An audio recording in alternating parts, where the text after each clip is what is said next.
നമസ്കാരം. പ്രശസ്ത കവി ശ്രീ അയ്യപ്പ പണിക്കരുടെ അഗ്നിപൂജ എന്ന കവിതയിലെ ഏതാനും വരികൾ.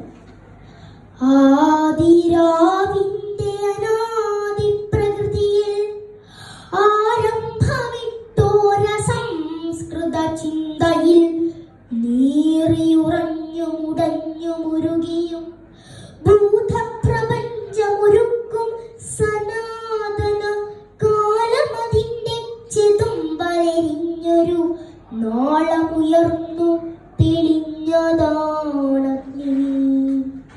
സൂര്യചക്രത്തിലുതുങ്ങി വിളങ്ങിയ വീരരസത്തെ പകർന്നു കൊടുക്കയാൽ തൻ കരൽ കൊത്തി വിഴുങ്ങുവാനെത്തുന്ന വൻകഴുകന്റെ ചിറകടിയേൽക്കിലും ഞെട്ടാതെ ദമ്യമായി തൽസേനാചക്രത്തിൽ അത്ഭുത വീര്യമായി നിന്നതാണഗ്നി. പഞ്ചേന്ദ്രിയങ്ങൾ അറുത്തോമിച്ചതാം വഞ്ചിതാജ്വാലതൻ ഗ്രീഷ്മാന്തരത്തിലും നന്മയും തിന്മയും സ്നേഹമോഹങ്ങളും ഒന്നായി ഉറയുന്ന മഞ്ഞുകാലത്തിലും വന്തവം ചെയ്ത മരത്തും ജപിക്കുന്ന സഞ്ചിത പുണ്യ പരിമാഗമഗ്നി.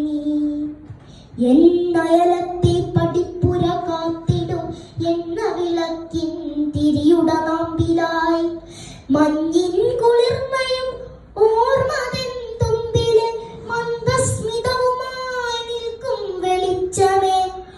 ആ വെളിച്ചത്തിന്റെ നേരിയ സൗഹൃദ മാധുരിയൂരി വരുന്നതും അഗ്നി.